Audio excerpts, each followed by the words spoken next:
ask each other those kind of questions, and then the elder team does that likewise. And what we invite the church to do is, in the same way that I expect you to hold me accountable as your pastor and every other elder that is in the leadership and service of the church. If you know of any reason that is unqualified to serve as an elder at Church Without Walls, we invite you to come privately to me or to Chris Courtney or Gabe Lewis or Ken or Stephen Benitez and share with them in private any concerns that you have with that, because the scriptural admonition for elders is that they be above reproach.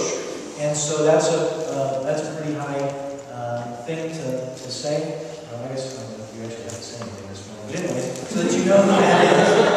Matt loves you and serves you and takes care of everybody in a lot of capacities as it is. And so, anyways, be in prayer for that. This is to give 2 weeks worth of time to be able to do that. So if you have any concerns about that, or just any testimonies about how that has helped you, that you would like for us to know, you're more than welcome to come grab us, pull us aside, and share with us confidentially anything that either excites you or concerns you concerning that, and we will go on with that process.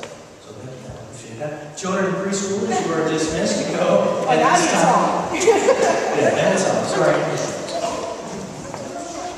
While they are going and while parents are doing that, we've got a bunch of visitors this morning. Why don't you just stand up and tell somebody, hi, how you doing? Glad you're here.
One is that next Saturday, or I should say this coming Saturday, February 27th, we have our men's breakfast at 8 a.m. This is just going to be an opportunity we're going to have. We're going to meet once a month, last Saturday of the month, just to be together as men and encourage each other. And some of you guys don't know each other, and so have opportunities to get to know each other. And this will also be a kind of a touch point for us to be able to figure out some hands-on ministry that we can do and sweat for Jesus in that capacity. This is going to be a good time. We're going to fix breakfast, and all men are invited to come to that. And fathers, you can bring your sons to that if you want to.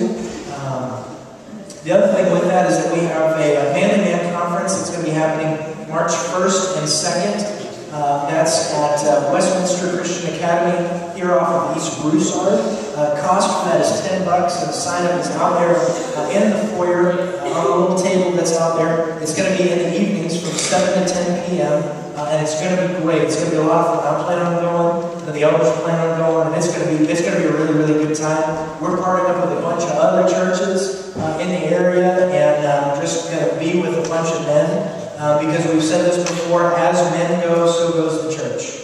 And so we are focusing on and encouraging men to grow up and be mature, take leadership in the spiritual integrity of their families, and in their community and in their church, and to be a part of that. Also, the other thing to remember is that right after church today, we have our children's ministry lunch, and that's for anybody that either serves in children's ministry, either volunteers in children's church, preschool, or nursery, or if you are a parent of those kids, or if you would just like to be a part of it and help out in that capacity.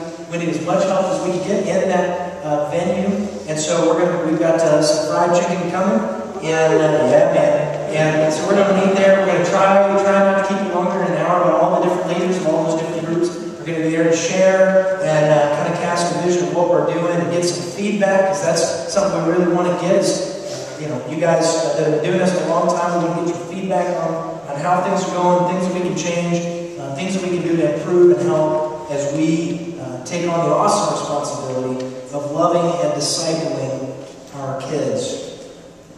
Well, today we are continuing on our series, Just Like Jesus, and we're going to be looking in 2 Corinthians chapter 8. 2 Corinthians chapter 8. We're going to be looking at what it means to be generous, just like Jesus. Last week we talked about what it means to have endurance, just like Jesus, and how did Jesus go through life's ups and downs and never quit, and never burn out, and never wash out. How was it that he managed to continue to be faithful when life was good, when life was not good, when things were just going awesome, and when things absolutely stunk?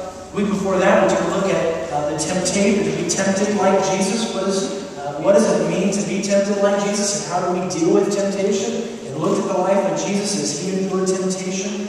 And so we've just been having a good time following our God, Jesus, and learning from his human experience and his human example for us in what it means to be all that God intended for us to be. And so today, we're looking at what it means to be generous, just like Jesus. I was reading this week and stumbled across a book called Passing the Plate by a guy by the name of a psychologist by the name of Christian Smith.